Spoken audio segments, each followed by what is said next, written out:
sholli wa sallim. Tinggu nyatuk nih perasaan nih, nyakot muter. Semoga dibalik musibah ini semuanya membawa barokah. Amin. Sebenarnya adanya kejadian kemarin itu, saya itu enggak apa-apa. Bang, semuanya itu adalah titipan dari Allah Subhanahu wa Ta'ala. Sekaligus saya juga adalah pecinta dan juga pengagum dari Thariqah Malmatiyah. Buat saya, seseorang yang dicaci, seseorang yang dibully, itu adalah barokah.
Semoga dibalik musibah ini semuanya membawa barokah. Amin. Sebenarnya adanya kejadian kemarin itu, saya itu enggak apa-apa. Bang, semuanya itu adalah titipan dari Allah Subhanahu wa Ta'ala. Buat saya, seseorang yang dicaci, seseorang yang dibully, itu adalah barokah. Karena supaya kita memandang kepada yang hanya kepada yang memandang, yaitu Allah Subhanahu wa Ta'ala. Sebenarnya adanya kejadian kemarin itu saya tidak apa-apa. Saya sayang sama Pak Polisi itu dibawa itu, ya saya bilang saya senang di penjara. Tidak apa-apa, ini keputusan Allah. Saya senang di penjara. Saya senang-senang saja, tidak apa-apa.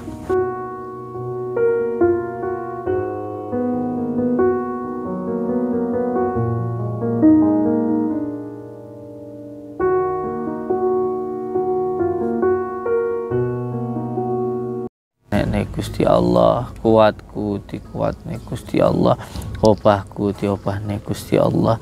La ilaha illallah, la ilaha illallah, la ilaha illallah, miftahul jannah. La ilaha illallah, la ilaha illallah, la ilaha illallah, la ilaha illallah, la ilaha illallah, la ilaha illallah, la ilaha illallah, la ilaha illallah, la ilaha illallah, la ilaha illallah, la ilaha illallah, la ilaha illallah, la ilaha illallah, la ilaha illallah, la ilaha illallah, la ilaha illallah, la ilaha illallah, la illallah, la ilaha illallah, la illallah, la ilaha illallah, la ilaha illallah, la illallah, la ilaha illallah, la illallah, la ilaha illallah, la illallah, la ilaha illallah, la illallah, la ilaha illallah, la illallah, la ilaha illallah, la illallah, la ilaha illallah, la ilaha illallah, la ilaha illallah, la ilaha illallah, la ilaha illallah, la illallah, la ilaha illallah, la illallah, la ilaha illallah, la ilaha illallah, la illallah, la ilaha illallah, la ilaha illallah, la illallah, la ilaha illallah, la illallah, la ilaha illallah, la ilaha illallah, la illallah, la ilaha illallah, la ilaha illallah, la illallah, la ilaha illallah, la illallah, la ilaha illallah, la ilaha illallah, la illallah, la ilaha illallah, la illallah, la ilaha illallah, la ilaha illallah, la illallah, la ilaha illallah, la ilaha illallah, la illallah, la ilaha illallah, la ilaha illallah, la illallah, la ilaha illallah, la ilaha illallah, la illallah, la ilaha illallah, la ilaha illallah, la ilaha illallah, la ilaha illallah, la ilaha illallah, la ilaha illallah, la ilaha illallah, la ilaha illallah, la ilaha illallah, Allah Allahumma shalli wa sallim.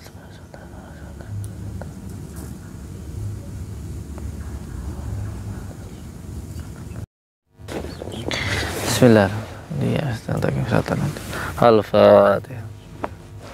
Bismillahirrahmanirrahim. Al-Fatihah.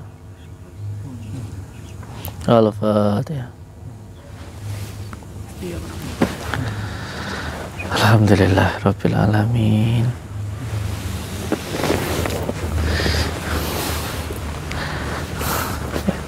Kabar ini tak kai hadiah. Aku tadi bapaan pengen ngai hadiah anak-anakku kita. Ini teh. Jajan teh. Bapak ngai anak kita. Barakallah. Cium sih.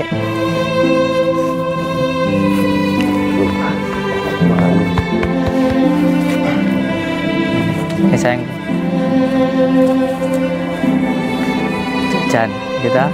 5 bulan nggak tahu kayak jajan. Cium sih. Barakallah, sehat, semangat, tersuan. Riki sayang tuh. Jajan, kita tenang. Sehat, semangat. Tilmoknya awak kita. Ini cintaku. Jajan ya. Oh, tenang. Gimana?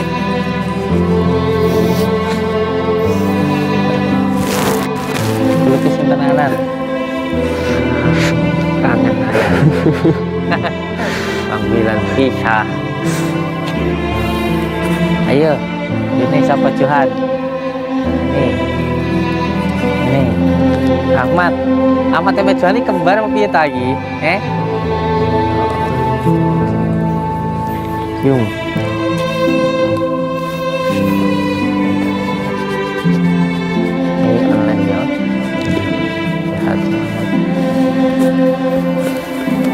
Iya sini sayang.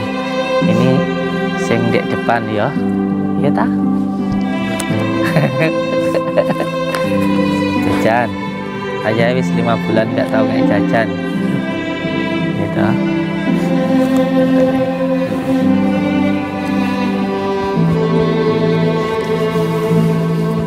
Kameramennya yang ngiri kok ya diwai. Maju Jet. Tak parani tak ambung kapok kok.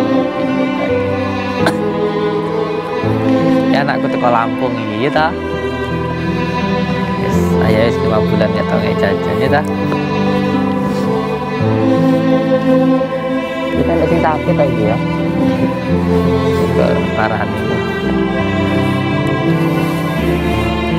Ayo, apa lagi? Wah. Si Jaka. Ini ada kisah panjang ini. Sama ini cium dulu.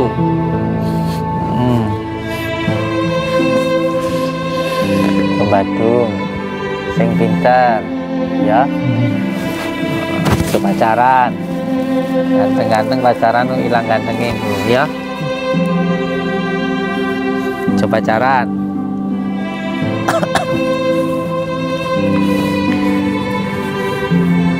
Maju anak pang. Dan iki kisahnya panjang iki. Saiki wis pinter ya. Alim sik. Jim sik. Ya anak pang iki peluk dulu. Pinter. Ya.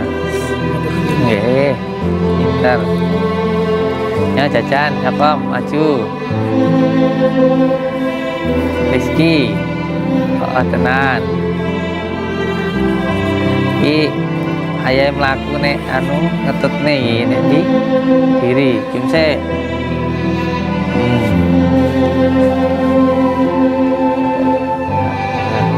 Lagi gondrong bisa dia jajan. 5 bulan ayah ra ngai jajan dari iki.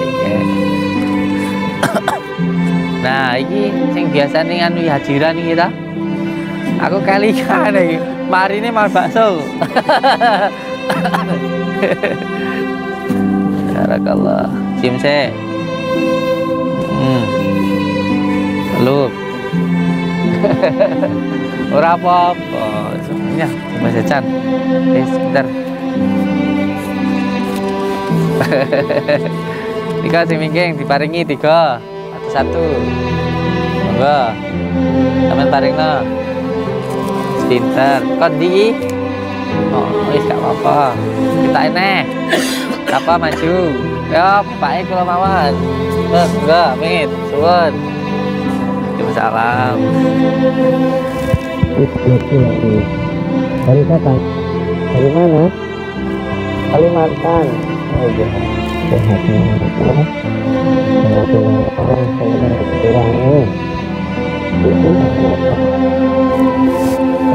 sehat, ada keuntungan. Terus berkat mana panjenengan tadi gitu, kita bertahan masalah itu.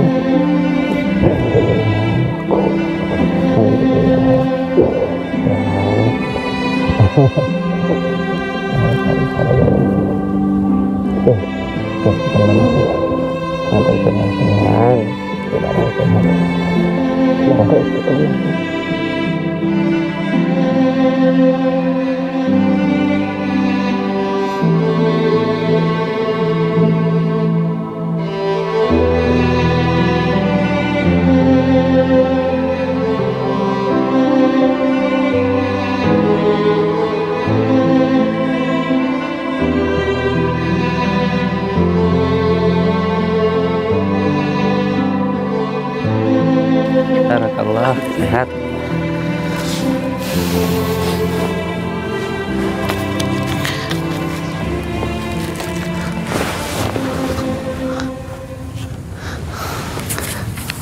Apele dipangan cakot sitok gantian sampai entek.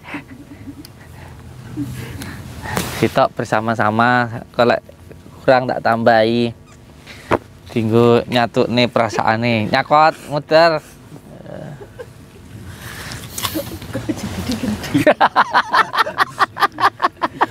Wi tandane menghargai lah Didi malah ora ngono lho sayang. Oh iya tapi.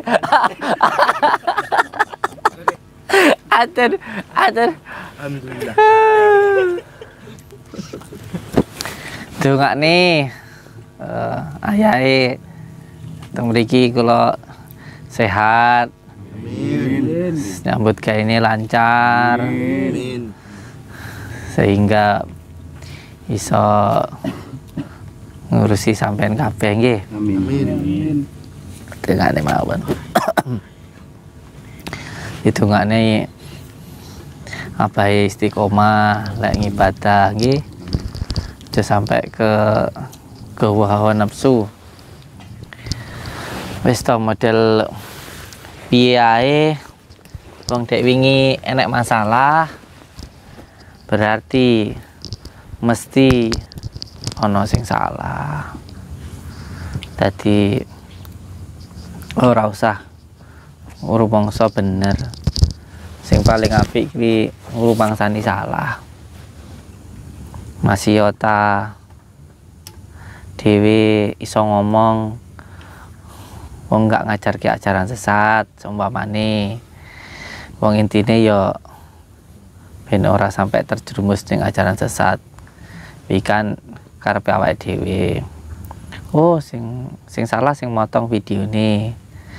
Salah ora salah. Lek enek masalah berarti enek sing salah. Ngoten niku mawon. Dados kula sepindah untuk yang pertama saya memohon maaf terutama untuk masyarakat Indonesia pada umumnya, terkhusus Desa Rejowinangun, karena bagaimanapun juga kemarin itu sempat terjadi kegaduhan. Semoga Allah Subhanahu wa Ta'ala mengampuni dosa saya. Amin, amin, amin. Dan memberikan kebaikan setelah adanya sebuah kesalahan. Semoga di balik musibah ini semuanya membawa barokah. Amin.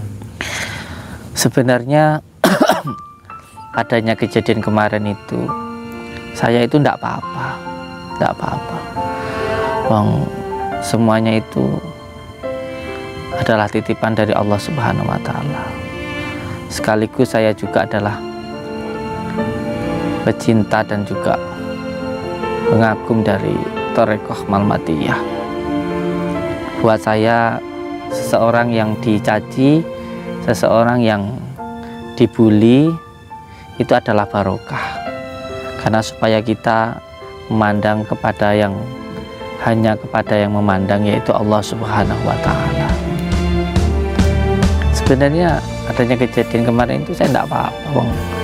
Saya sayang sama Pak Polisi itu dibawa itu, ya saya bilang saya senang di penjara gitu.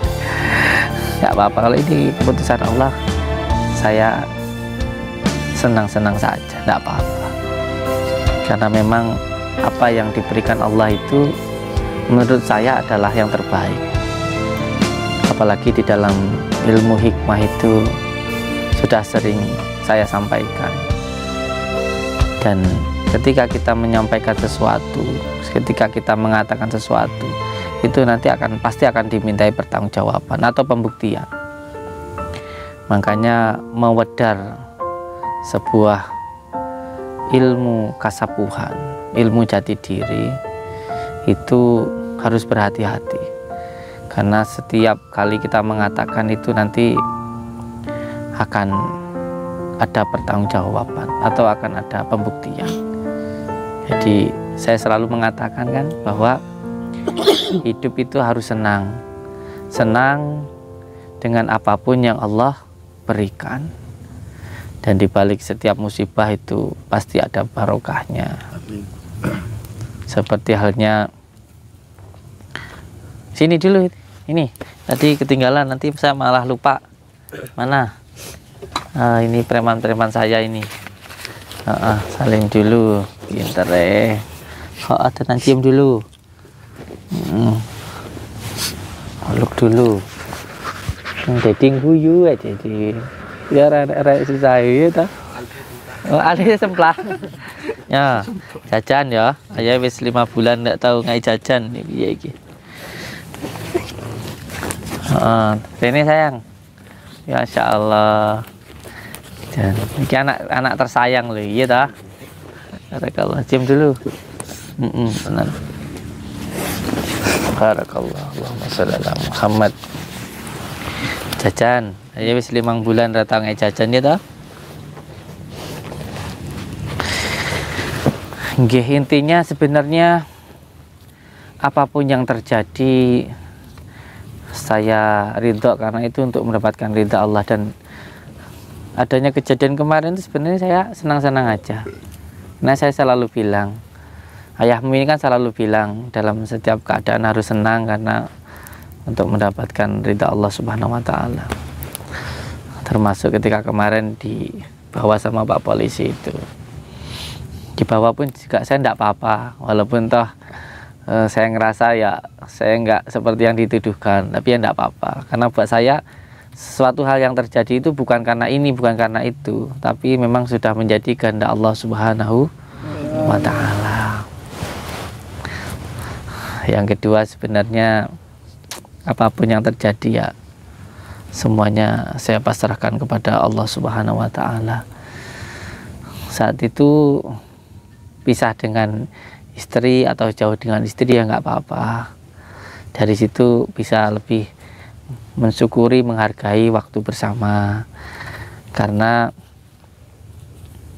waktu masih sebelum dibawa Pak Polisi itu kan kurang begitu menghargai waktu, terutama waktu sama istri. Repot dengan perang sama dukun, ya kan, terus repot dengan pekerjaan dan juga kegiatan, sehingga ketika jauh itu jadi kayak pacaran gitu loh sayang. Jadi kayak sama umimu itu jadi lebih sayang sekarang itu, karena kayak pacaran. Makanya pisah itu pun ya enggak apa-apa, terus juga jadi pembelajaran, nanti pada akhirnya juga pisah, meninggal dunia, tinggal istri dulu atau suami dulu atau bersama-sama. Pada akhirnya semua yang ada di dunia juga nanti pada akhirnya akan berpisah, ya enggak apa-apa. Dan sebenarnya kemarin juga waktu di bawah itu ditaruh di sana itu di kamar gitu ya enggak apa-apa, karena lebih banyak waktu untuk beribadah, berzikir. Karena ketika di rumah itu kan terlalu banyak kegiatan, secara zahiriahnya, secara batinnya kan kurang ibadahnya, karena memang waktunya lebih banyak digunakan untuk terima tamu, untuk bikin konten dan lain sebagainya, sehingga untuk zikirnya itu berkurang. Mungkin Allah berkehendak supaya lebih banyak waktu untuk beribadah kepada Allah Subhanahu wa Ta'ala. Intinya semuanya ada hikmahnya. Nah, sebenarnya yang paling membuat saya itu sedih ya, yang membuat saya paling sedih dari semuanya itu sebenarnya hanya satu. Kalau masalah-masalah yang lainnya itu kan buat saya ya enggak apa-apa. Ini pun ya enggak apa-apa, cuman yang paling berat lah kalau menurut saya ujiannya. Atau yang paling berat itu ketika itu saya benar-benar nggak tahan waktu di sana itu. Biasanya saya masih bisa tenang, tapi ketika mendengar bahwa anak-anak saya itu dipulangkan, itu saya wallahi nangis saya itu. Nangis saya itu.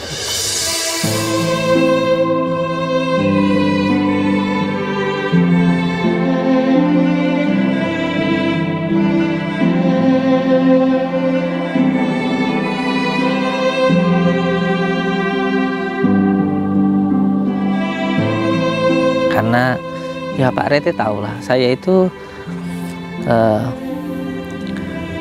dari mulai cari rongsok begitu, siang malam jadi pemulung, bekerja siang malam, bahkan di sini saya bikin konten dari mulai pagi sampai siang sampai malam ya. Saya terima tamu, saya gak pernah tidur malam selama 7 tahun. Hanya pokoknya setiap selesai terima tamu malam entah jam 12 selesai lah, saya langsung berangkat ke hutan. Itu semuanya saya lakukan itu hanya ingin hidup dengan anak-anak saya. Semuanya itu saya lakukan untuk anak-anak saya, untuk anak santri saya. Saya pengen anak-anak saya, untuk siapapun lah yang datang ke sini, yang jadi anak saya, yang berada di sini itu bisa ngaji. Hanya itu saja sebenarnya tujuan saya, tidak ada yang lainnya. Jadi tujuan saya dari dulu itu sebenarnya semua yang saya lakukan itu, saya itu hanya pengen bikin pondok pesantren. Kenapa? Karena dari kecil waktu ayah saya ngulang ngaji ke kampung-kampung sebelah gitu, naik sepeda ontel, saya digendong ngulang ngaji ke musola-musola. Itu beliau selalu menceritakan pengen nanti saya kalau besar di pondok pesantren begitu. dikirim ke Jawa gitu. Terus selalu beliau menceritakan tentang kehidupan di pondok pesantren. Jadi waktu beliau dulu di pondok itu, di pondok Paron di Ngawi, cerita sama saya bahwa dulu di pondok pesantren itu seperti ini begitu.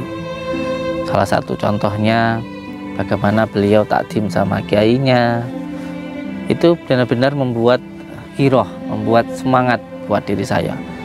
Wah, saya sampai menggebu-gebu, wah nanti saya mondok gitu. Dan beliau juga selalu menceritakan pengalaman beliau secara ilmu hikmahnya, kayak seperti bangun masjid, waktu itu banyak yang datang, terus nggak ada makanan, terus akhirnya laporan ke Bunyai laporan ke Abah Yai, ternyata yang bantu banyak sedangkan masaknya dikit. Terus Abah Yai itu nyuruh ayah saya untuk ke Siring gitu loh, bawa bubu ditaruh, suruh naruh di Siring, dia ditaruh aja padahal di situ tidak ada sungainya, tidak ada airnya gitu. Terus baru ditaruh, baru berapa menit sama Abah Yai ini suruh ngambil lagi, ternyata di bubunya itu tidak ada lelenya begitu. Nah itu ya, cerita-cerita yang seperti inilah membuat saya itu cinta gitu kepada ilmu hikmah itu. Inilah yang membuat saya itu cinta sekali dengan ilmu hikmah. Dan ada cerita dari ayah saya bahwa dulu ada anak lurah gitu yang dipondokkan di pondok abah saya itu. Nah ketika di situ anak lurah tadi itu sangat takdim sekali gitu sama Abah Yainya itu. Kerjanya setiap hari itu nyuci sandal begitu. Sampai akhirnya ayahnya yang lurah itu yang mondokkan anaknya di situ itu kaget tahu anaknya itu seperti itu. Akhirnya beliau itu marah lah, lurahnya itu, anakku tuh di sini tuh tidak tak suruh jadi pembantu lah seperti ini kayak gitu. Saya itu anak saya itu pengennya pinter gitu. Terus akhirnya dipanggil lah anaknya. Abah Yai nggih namung matur, saya nggak nyuruh anak jenengan yang seperti itu gitu. Nah terus anaknya dipanggil, beliau itu bilang anaknya itu, kalau intinya beliau itu bertanya sama ayai, lah sing jenengan karep niku kula niku teng pondok niku pripun to Bah, ngoten. Yo ben pinter ngono. Oleh ngoten monggo, ngoten disuruh ngambil semua kitab itu, kitab kuning semua diambil, mulai hikam semuanya diambil. Nah ternyata beliau itu hafal begitu loh. Tanpa membaca beliau itu hafal. Nah cerita-cerita yang seperti inilah yang akhirnya itu menumbuhkan giroh saya untuk pengen mondok gitu nanti. Tapi ternyata Allah berkehendak lain. Saya baru kelas 5 SD, belum sampai lulus, ayah saya sudah terkena penyakit paru-paru, sehingga tidak bisa untuk mondokkan saya. Jangankan untuk mondokkan saya, untuk makan saja tidak ada. Sampai akhirnya saya bekerja nunggu burung di sawah itu, nunggu padi itu, terus nyangkol, pokoknya semua hal saya lakukan lah, yang penting ada rezeki yang halal seperti itu. Sampai akhirnya ibu saya harus merantau jadi pembantu rumah tangga. Jadi waktu ayah saya sakit itu ibu saya jadi pembantu rumah tangga, kakak saya juga begitu. Tapi kalau kakak saya sempat mondok 5 tahun di Brabasan gitu.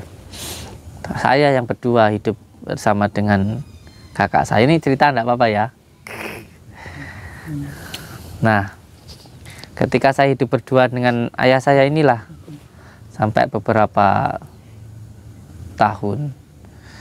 Jadi pernah ada, kalau saya itu kalau sekolah itu karena ninggalin ayah saya itu sering kalau istirahat itu lari dulu ke rumah gitu untuk nengok ayah saya, karena takut. Saya itu paling takut dulu itu kalau ayah saya meninggal, itu paling takut. Jadi kalau saya sekolah itu padahal dari sekolah ke rumah itu mungkin sekitar 2 kilo, itu saya sering lari kalau istirahat itu nengok dulu, oh ayah saya masih hidup, balik lagi sekolah, sering putar balik kayak gitu, sering seperti itu. Terus karena saya yang masak itu kan saya, kadang-kadang nggak ada yang dimasak gitu. Saya kan kerjanya nunggu burung. Akhirnya pulang sekolah jam 1 itu, pulang sekolah itu saya habis sholat itu langsunglah berangkat ke tempat kerja deh ceritanya.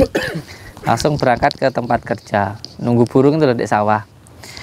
Saya langsung berangkat ke tempat kerja. Ayah saya itu tahu kalau saya itu belum makan kan, waktu pulang sekolah itu langsung kerja gitu.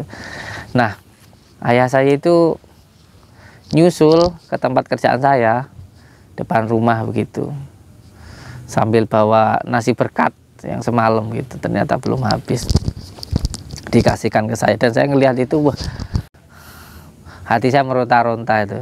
Saya sangat sedih itu ngelihat ayah saya, namanya orang sakit kan, jalannya kan sempoyongan gitu sambil bawa tongkat itu, sambil bawa makan untuk saya itu, di sawah itu.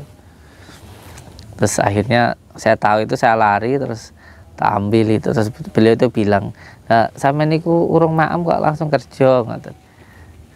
Nggih ya, tak maam kalau ngoten, saya makan. Terus akhirnya ya wis kita diman nggih ngoten.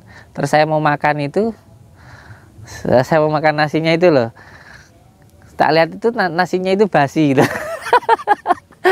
Tapi karena saya takut ayahku itu ngerti terus kecewa itu, akhirnya nggih Pak, kulit tak maaf gitu. Tapi saya ngalih, saya minggir jauh gitu, saya agak jauh itu biar nggak tahu gitu. Jadi di jauhan itu saya pura-pura makan, padahal nasinya itu basi gitu. Tapi alhamdulillah masih sehat itu. Makanya kayak tadi itu ya, kita ada anak pengamen tadi, anak yatim yang anaknya 3 sekolah itu, ngebeliin sepatu itu saya sangat terharu sekali, karena saya dulu pernah seperti itu. Sekolah itu sepatu itu tak tenteng gitu loh, sepatu itu tak tenteng. Tak tanya teman-temannya kenapa sepatunya ditenteng, udah nanti di sana ya dilepas gitu. Kalau lagi istirahat ya ditanya lagi gitu, kenapa nggak dipakai, oh nanti dilepas lagi. Pulang pun ya ditenteng, padahal nggak saya pakai itu karena, wah sini sayang, karena sepatunya itu kayak buaya itu loh. Loh, ini anakku datang, barakallah. Oh, sehat, semangat, barakallah, sehat, barakallah. Diam dulu, barakallah. Jauh-jauh datang ini, barakallah. Sehat, semangat. Ini tak kasih buat jajan. Ayah habis 5 bulan nggak ngasih uang jajan. Barakallah, sehat. Jadi intinya yang membuat saya paling sedih itu ketika di tahanan sana, di pondok sana itu hanya satu. Ketika mendengar anak-anak saya dipulangkan, itulah yang membuat saya paling sedih. Sebenarnya kalau semuanya lah, masalah tentang semuanya itu nggak jadi masalah buat saya. Bahkan mungkin kalaupun pondok ini dibakar pun saya juga ya enggak apa-apa. Semuanya tak pasarkan sama Allah Subhanahu wa taala. Teman yang paling membuat saya sedih itu adalah ketika anak-anak saya harus dipulangkan. Karena saya berjuang dari dulu, mulai dari tukang rosok sampai jadi YouTuber, bekerja siang malam, itu semuanya hanya untuk anak-anak saya. Hanya karena saya ingin tetap kumpul dengan anak-anak saya. Di sini nggak ada yang saya anggap santri atau apa, itu nggak ada. Semuanya tak anggap anak saya. Tetapi alhamdulillah sekarang saya mengucapkan, terutama mengucapkan banyak-banyak terima kasih lah untuk Abah Ali, untuk kakak saya, karena beliau itu menurut saya sangat sambung sekali dengan saya.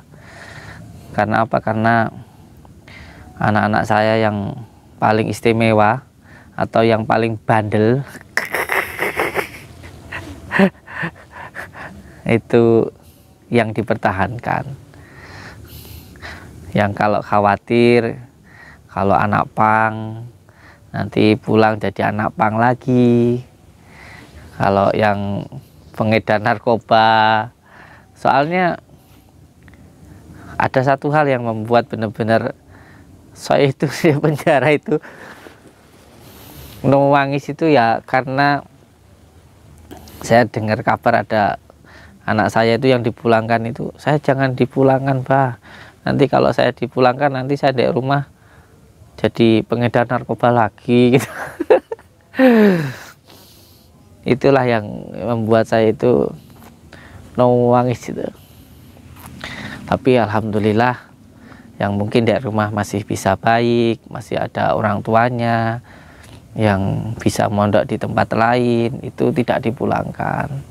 Karena memang yang ditempatkan di sini itu benar-benar wis anak buangan lah begitu. Ada yang dipondokkan di mana-mana udah tidak kuat, pulang sampai 3 kali 4 kali, akhirnya ditaruh di sini. Alhamdulillah ya betah gitu.